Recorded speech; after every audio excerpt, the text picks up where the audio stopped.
রাজশাহী মহানগরী ও আশপাশের এলাকায় প্রতিনিয়ত বিস্তার পাচ্ছে মাদক। ইয়াবা, হেরোইন, ফেন্সিডিল সহ সব ধরনের মাদকই এখন সহজলভ্য হয়ে পড়েছে। মাদক সেবী ও বিক্রির সাথে জড়িতদের বিরুদ্ধে কার্যকর কোনো ব্যবস্থা না নেওয়ায় পরিস্থিতি দিন দিন বেসামাল হয়ে পড়েছে।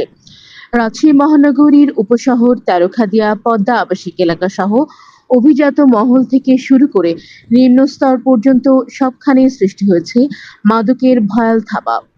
প্রশাসনিক আইন প্রয়োগের ক্ষেত্রে কঠোরতার বদলে শৈথিল্যতার কারণে পরিস্থিতি প্রতিনিয়ত নিয়ন্ত্রণের বাইরে চলে যাচ্ছে।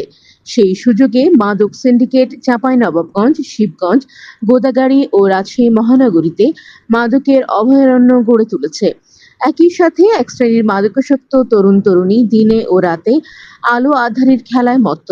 এদের মধ্যে কেউ কেউ নগরীর বেশ কিছু বিত্তশালীর ছত্রছায়ায় অভিজাত বাসাবাড়ি ও বাগানবাড়িকে মধুকুঞ্জ বানিয়েছে।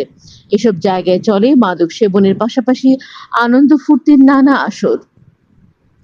এসব আয়োজনে মুখ্য ভূমিকায় বেশ কিছু টিকটক প্রেমী, কথিত অভিনেত্রী ও শিল্পীদের উপস্থিতি উদ্বেগজনক হারে বেড়ে চলেছে। এ ধরনের মাদক কাণ্ডে রাজশাহীর সাবেক এক এমপির স্ত্রী পরিচয় দানকারী, কুখ্যাত সুদ কারবারি ও মক্ষীরানী অর্থলগ্নি করার অভিযোগ রয়েছে। পুলিশ প্রশাসনের কিছু কর্মকর্তাদের সাথে সখ্যতা রেখে এই মক্ষীরানী মাদক ব্যবসায়ীদের অর্থলগ্নির কারবার চালিয়ে যাচ্ছে। মাদক নির্মূলে প্রয়োজন ব্যবসায়ী সহ পেছনে গডফাদারদের বিরুদ্ধে প্রশাসনের কঠোর ব্যবস্থা নেওয়া।